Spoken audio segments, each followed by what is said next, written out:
ચાલો વિદ્યાર્થી મિત્રો, તો આજનો આપણો ટોપિક છે શ્વસન. એમાં આપણે જારક શ્વસન અને અજારક શ્વસન એટલે કે શ્વસનના જે પ્રકારો છે તેને વિશેનો પણ આપણે અભ્યાસ કરવાનો છે. તો વિદ્યાર્થી મિત્રો, આ જે બધી ક્રિયાઓ થાય છે એ આપણા શરીરની અંદર ક્રમ અનુસાર થાય છે. આપણે ગયા લેક્ચરની અંદર મનુષ્યનું પાચન તંત્ર આપણે જોયું હતું. હું એવું માનું છું કે તમને પાચન તંત્ર હવે આખું આવડતું હશે. તો એ પાચન તંત્ર ત્યાર પછી બધી ક્રિયાઓ થાય છે, શ્વસન પછી એનું વહન અને ઉત્સર્જન, એ બધી ક્રિયાઓ ક્રમ અનુસાર થાય છે. આપણે ગયા લેક્ચરની અંદર જોયું હતું કે જે કાંઈ પાચિત ખોરાક હોય એ પાચિત ખોરાક છે તે સીધો નાના આંતરડામાંથી ડાયરેક્ટ જ રુધિરમાં ભળી જાય છે અને રુધિરમાં ભળીને તમામ કોષો સુધી તે ખોરાક પહોંચે છે. તો મિત્રો, એ ખોરાક કયા સ્વરૂપે પહોંચતો હશે? તો એ મિત્રો, એ ખોરાક છે તે ગ્લુકોઝ સ્વરૂપે પહોંચે છે, બરાબર.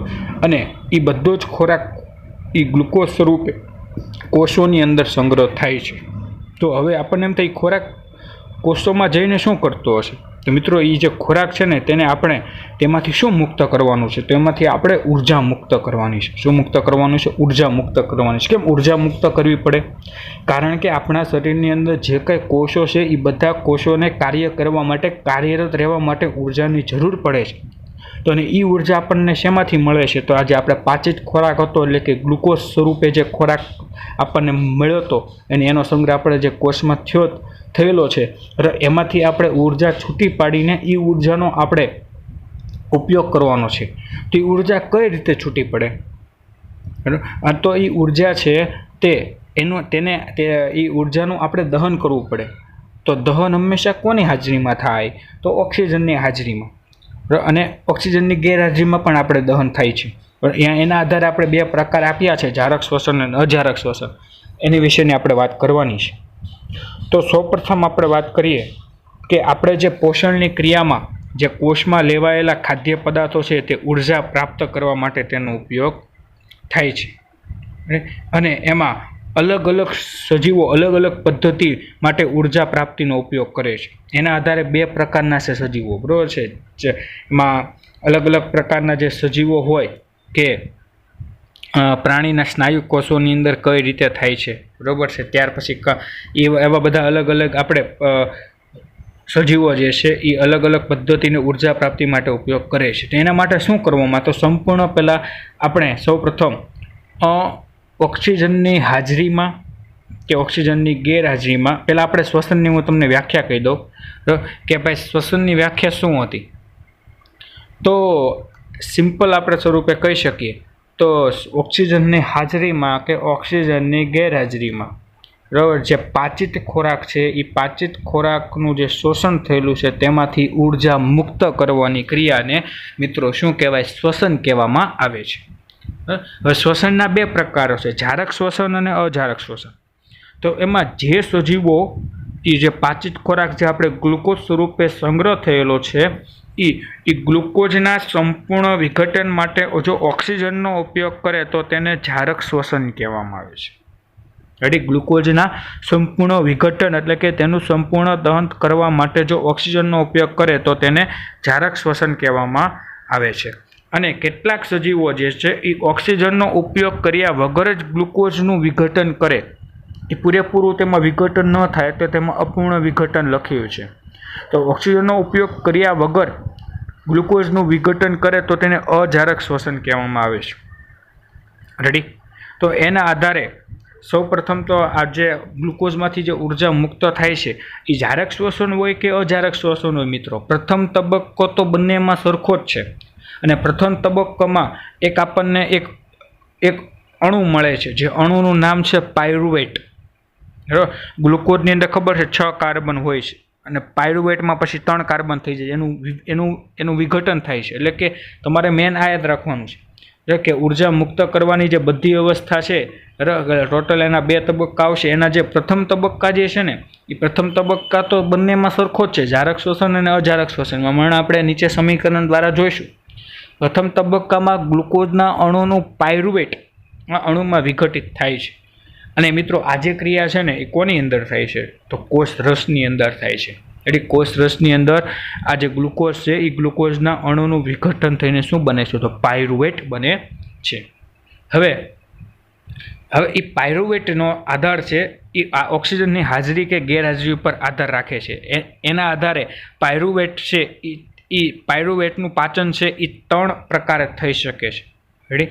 પહેલું આપણે જોઈએ કે પાયરુવેટનું અજારક ચયાપચય, ને પછી આપણે જોવાના છે જારક ચયાપચય. એટલે કે અજારક એટલે કે ઓક્સિજનની ગેરહાજરીમાં પાયરુવેટનું વિઘટન થઈને શું શું મળે છે આપણે એની વાત આપણે કરવાની છે. તો ઓક્સિજનની જો પ્રથમ તબક્કો સમાન તમે જોઈ શકો છો કે ગ્લુકોઝ છે એ ગ્લુકોઝનું વિઘટન થઈને શું બન્યું? પાયરુવેટ બન્યું છે. રેડી? અને એની સાથે થોડીક ઉર્જા મુક્ત થઈ છે. એ આ પ્રક્રિયા કોની અંદર થાય છે મિત્રો? કોષ રસની અંદર થાય છે. આની પ્રક્રિયા મેન છે મિત્રો. હવે ઓક્સિજનની ગેરહાજરીમાં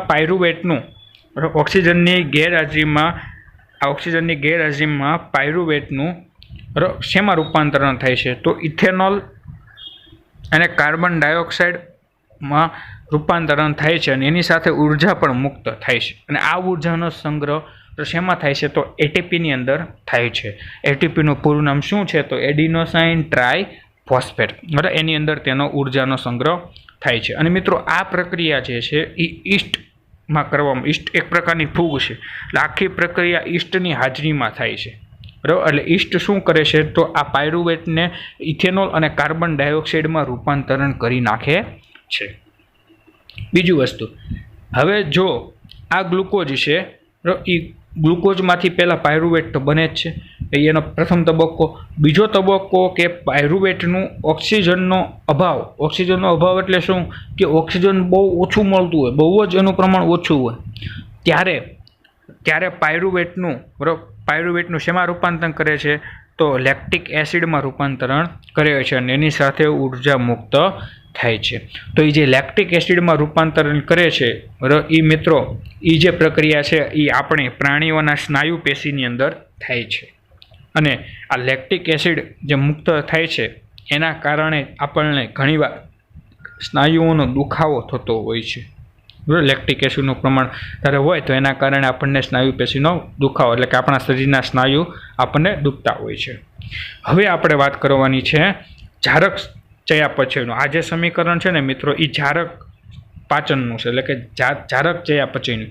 કે પ્રથમ તબક્કો સમાન. રેડી? ગ્લુકોઝનું વિઘટન થઈને પાયરુવેટ બને છે. એ પ્રક્રિયા કોની અંદર થાય છે મિત્રો? કોષરસની. બરાબર? હા, પણ અહીંયા પણ ઓક્સિજનની ગેરહાજરી હોય છે. રેડી? તો પાયરુવેટ છે તેની ઓક્સિજનની હાજરીમાં પ્રક્રિયા થઈને શું બને? તો કાર્બન ડાયોક્સાઇડ અને પાણી અને ઉર્જા મળે છે. હા, અને આ પ્રક્રિયા કોની અંદર કરવામાં આવે છે? તો આપણા કોષમાં જે કણાભસૂત્ર છે એ કણાભસૂત્રની અંદર આ ક્રિયા થાય છે અને જે ઉર્જા મુક્ત થાય તે એટીપી સ્વરૂપે સંગ્રહ થાય છે. એટલે કઈ કઈ વસ્તુ ઉત્પન્ન થાય ને વિદ્યાર્થી મિત્રો એ ખાસ યાદ રાખવાનું છે કે ઓક્સિજનની હાજરીમાં ઈસ્ટની અંદર શું થાય, પ્રાણીઓના સ્નાયુ પેશીની અંદર શું મુક્ત થાય, અને ઓક્સિજનની હાજરીમાં કણાભસૂત્રની અંદર જે પ્રક્રિયા થાય છે તેમાં શું મુક્ત થાય, તો તે આપણે ખાસ યાદ રાખવાનું રહેશે. એટલે આજે આ એનું આખું લખાણ છે. રેડી? તમે લખાણ પણ આપણે એક વખત જોઈ લઈએ. 3 કાર્બન ધરાવતા આ પાયરુવેટ છે. કાર્બનનો લખો તો ચાલશે, 3 કાર્બન લખો તો ચાલશે, ખાલી પાયરુવેટ તમારે લખી દેવાનું કે પાયરુવેટ અણુની ઓક્સિજનની હાજરીમાં બરોબર છે કાર્બન ડાયોક્સાઇડ અને પાણીમાં વિઘટન પામે છે, જે તમને અહીંયા જોવા મળે છે મિત્રો. રેડી? એને જારક શ્વસન કહેવાય. કેમ? કારણ કે ઓક્સિજનની હાજરી છે એટલે. અને એનું વિઘટન કોની અંદર થાય છે? તો કણાભસૂત્રની અંદર થાય છે. અને બીજું મિત્રો ખાસ કે અજારક શ્વસન અને જારક શ્વસન છે બંને, તો એ બંનેમાંથી ઉર્જા કોની વધારે મુક્ત થાય છે? તો જારક શ્વસનની અંદર ઉર્જા વધારે મુક્ત થાય છે. રેડી? અને આમાં જે ઉર્જા મુક્ત થાય છે તે એટીપીના અણુમાં સંશ્લેષણના ઉપયોગમાં લેવામાં આવે છે. એટલે કે જે કોષમાં જે ઉર્જા મુક્ત થાય છે એનો સંગ્રહ એટીપીમાં કરવામાં આવે છે. પછી જ્યારે જરૂર પડે ત્યારે એટીપીમાંથી જેનો ઉપયોગ થઈ શકે છે. હવે ઘણા મિત્રોને આમાં એવો પ્રશ્ન થતો હશે કે સાહેબ શ્વસન તો હંમેશા ઓક્સિજનની હાજરીમાં જ થાય, તો આમાં તો કેમ એવું લખ્યું છે ઓક્સિજનની ગેરહાજરીમાં? હા, તો મિત્રો તમે જે એવો પ્રશ્ન જો ઉદ્ભવતો હોય તો એ તમે જે વાત કરો છો તે શ્વાસોશ્વાસની વાત છે. આ માત્ર શ્વસનની વાત છે. એનો આપણે અગાઉ અભ્યાસ આવશે શ્વાસોશ્વાસ, બરાબર? કે શ્વસનની અંદર શું હોય છે? શ્વસન એટલે શું મિત્રો? કે ઉર્જા મુક્ત કરવી, બરાબર. એ ઓક્સિજનની હાજરીમાં થઈ શકે અને ઓક્સિજનની ગેરહાજરીમાં થઈ શકે. જ્યારે તમે આજે જ્યારે શ્વાસોશ્વાસમાં શું હોય કે ઓક્સિજન લેવાનું, ઓક્સિજન બહાર કાઢો એને આપણે શ્વાસોશ્વાસ કહીએ. રેડી? એટલે આ રીતે પણ આમાં તમને ખ્યાલ આવી શકે છે. એટલે આ આપણી બંને ટૂંકનોંધ થઈ છે, જારક શ્વસન અને અજારક શ્વસન. આનો તફાવત પણ પૂછી શકે. તફાવતમાં તમે સમીકરણ પણ લખી શકો છો, બરાબર છે. અજારકમાં 2 સમીકરણ છે તે લખી શકો, અને જારકમાં 1 સમીકરણ છે તે લખી શકો. બંનેની વ્યાખ્યા પણ લખી શકો છો. પછી બંનેની ઉર્જા લખી શકો છો. અજારક શ્વસનમાં ઓછી ઉર્જા મુક્ત થાય, જારક શ્વસનમાં વધુ ઉર્જા મુક્ત થાય છે. એટલે બંનેના તમે 3 મુદ્દા આરામથી લખી શકો છો, અને આના 3 માર્ક્સ તમે આરામથી બઠાવી શકો છો, બરાબર. હવે તમને જે નીચે જે અજારક શ્વસનની ટૂંકનોંધ આપી છે મિત્રો, બરાબર, કે ભાઈ અજારક શ્વસન છે એ કોની અંદર જોવા મળે? તો આ બીસ્ટ, ફૂગ અને કેટલાક અંતઃપરોપજીવી એટલે કે આપણા શરીરની અંદરથી જે પોષણ મેળવતા હોય ને, બરાબર છે, તે જો અહીંયા તમને જોવા મળે છે. આપણા શરીરમાંથી પોષણ મેળવે છે. આ એક પ્રકારની પટ્ટીકૃમિ છે, એ આપણા શરીરની અંદર દાખલ થઈને પોષણ મેળવે છે. તો આવા જે કાંઈ સજીવો છે અને કસરત દરમિયાન પ્રાણીઓના સ્નાયુમાં ગ્લુકોઝમાંથી ઉર્જા મુક્ત કરવાની ક્રિયા અને ઓક્સિજનની ગેરહાજરીમાં થાય તો તેને અજારક કહેવામાં આવે છે. આ બધી જ વસ્તુ આપણે અગાઉ આવી ગયેલી જ આખી ટૂંકનોંધ છે ટૂંકમાં અજારક શ્વસન, કે એમાં ઈસ્ટમાં આ ક્રિયા દરમિયાન ઈસ્ટમાં ઇથેનોલ અને CO2 મુક્ત થાય છે, જ્યારે સ્નાયુ કોષોમાં લેક્ટિક એસિડ મુક્ત થાય છે. આ બંનેમાં અપૂર્ણ ઓક્સિડેશન થાય છે, ખૂબ ઓછી ઉર્જા મુક્ત થાય છે. એટલે બધી જ વસ્તુ અગાઉ જે આપણે આવી ગયેલી છે એ જ છે. તો એટલે ટૂંકનોંધ સ્વરૂપે પણ તમને પૂછાઈ શકે. અને પછી એના 2 સમીકરણ પણ તમારે લખવાના હોય છે. જે તમને સમીકરણ પણ અહીંયા તમને જોવા મળે છે કે ઈસ્ટવાળું પાયરુવેટમાંથી ઇથેનોલ, કાર્બન ડાયોક્સાઇડની ઉર્જા મળે છે, ઓક્સિજનની ગેરહાજરી. અહીંયા પણ ઓક્સિજનનો અભાવ કે ઓક્સિજન ઓછો મળતો હોય, અને આ ક્રિયા છે એ પ્રાણીના સ્નાયુ કોષોમાં થાય છે. એટલે પાયરુવેટમાં લેક્ટિક એસિડ એમાંથી ઉર્જા. એટલે આપણે આ વાત થઈ આપણે સતત અને શ્વસનના પ્રકારોની. રેડી? ચાલો, ઓકે. તો ચાલો વિદ્યાર્થી મિત્રો, હવે આપણે જોઈએ કે વનસ્પતિની અંદર વાયુનો વિનિમય કઈ રીતે થાય છે, કે વાયુઓની આપલે કઈ રીતે થાય છે. તો ખાસ કે વનસ્પતિમાં વાયુઓની આપલે છે ને વિદ્યાર્થી મિત્રો, વાયુ રંધ્રો દ્વારા થાય છે. રેડી? કોના દ્વારા થાય? વાયુ રંધ્રો દ્વારા તેની આપલે થાય છે. રેડી? હવે અને બીજી વસ્તુ કે જે એમાં જે કોષો હોય એ કોષોની વચ્ચે આંતરકોષીય અવકાશ એટલે કે વચ્ચે જગ્યા હોય છે. એ જે કોષો વચ્ચેની જે જગ્યા હોય ને મિત્રો, તે કોના સંપર્કમાં હોય? તો હવાના સંપર્કમાં હોય છે. અને આ વનસ્પતિની જે આપલે થાય છે, વાયુની જે આપલે થાય છે, જે કાર્બન ડાયોક્સાઇડ અને ઓક્સિજનની જે આપલે થાય છે, કઈ ક્રિયા દ્વારા થાય? તો પ્રસરણની ક્રિયા દ્વારા થાય છે. અને કાર્બન ડાયોક્સાઇડ અને ઓક્સિજન છે તે કોષોમાં કે કોષોથી દૂર બહાર હવામાં જઈ શકે છે, પણ કઈ ક્રિયા દ્વારા? પ્રસરણની ક્રિયા દ્વારા જઈ શકે છે. હા, અને મિત્રો બીજું કે વાયુઓની આ જે પ્રસરણની જે દિશા છે તે પર્યાવરણની અવસ્થાઓ અને વનસ્પતિની આવશ્યકતા પર આધાર, એટલે કે આજુબાજુ પર્યાવરણની કેવી અનુકૂળ પરિસ્થિતિ છે તેના ઉપર વાયુના પ્રસરણનો આખો આધાર રાખે છે. રેડી? ત્યાર પછી આપણે જોઈએ તો રાત્રિ દરમિયાન પ્રકાશ સંશ્લેષણની ક્રિયા થતી નથી, કારણ કે રાત્રે સૂર્યપ્રકાશ હોતો નથી, એટલે રાત્રે પ્રકાશ સંશ્લેષણની ક્રિયા થતી નથી. તો માત્ર ખાલી કોનો વિનિમય કરે? તો માત્ર ખાલી CO2 વાતાવરણમાં દૂર કરે છે. પરંતુ દિવસે જે શ્વસનમાં જે ઉત્પન્ન કાર્બન ડાયોક્સાઇડ થાય છે અને દિવસે સૂર્યપ્રકાશ પણ હોય છે, એટલે તે જે ઉત્પન્ન થતો જે કાર્બન ડાયોક્સાઇડ છે તે પ્રકાશ સંશ્લેષણની ક્રિયામાં વપરાઈ જાય છે. અને આનાથી CO2 મુક્ત થતો નથી. માત્ર દિવસે એની મુખ્ય ઘટના કઈ થાય છે? તો ઓક્સિજન જ દૂર થાય છે. રેડી? આ રીતે વનસ્પતિની અંદર વાયુનો વિનિમય થાય છે. ત્યાર પછીનો આપણે જોઈએ આગળ કે સ્થળચર પ્રાણીઓ જે છે એ સ્થળચર પ્રાણીઓમાં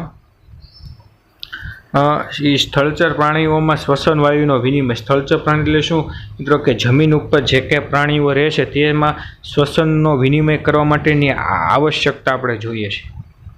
હવે જો મિત્રો, આ જે જમીન ઉપર જે કંઈ પ્રાણીઓ છે ને એ આપણે શ્વસન માટે કોનો ઉપયોગ કરે છે? તો વાતાવરણમાંનો ઓક્સિજનનો ઉપયોગ કરે છે. રેડી?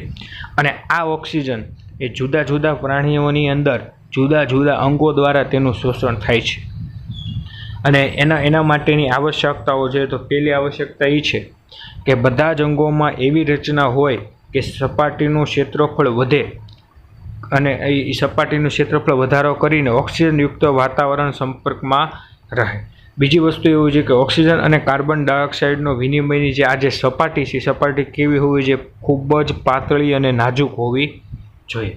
બીજી વસ્તુ મિત્રો કે આ જે સપાટી જે છે એ સપાટી એ શરીરની અંદર ગોઠવાયેલી હોવી જોઈએ. ક્યાં ગોઠવાયેલી હોવી જોઈએ? શરીરની અંદર. બીજી વસ્તુ કે વાત વિનિમય માટેની સપાટી સુધી હવા આવવા માટેનો માર્ગ હોય. જે સપાટી છે ત્યાં સુધી હવા આવી જોઈએ એનો માટેનો માર્ગ પણ હોવો જોઈએ. અને ઓક્સિજન શોષણ પામતો હોય તો કે હોય તે ક્ષેત્ર કે વિસ્તારમાં હવા અંદર આવવા અને હવા બહાર જવા માટેની એક જ ક્રિયાવિધિ એટલે કે ઓક્સિજન લેવા માટે અને ઉચ્છ્વાસમાં જે કાર્બન ડાયોક્સાઇડ હોય જે બહાર નીકળે છે એ બંનેની એક જ ક્રિયાવિધિ એટલે કે બંનેનો એક જ માર્ગ હોવો જોઈએ. એટલે એટલી એની આવશ્યકતાઓ છે. રેડી મિત્રો? ઓકે, ચાલો, થેન્ક યુ.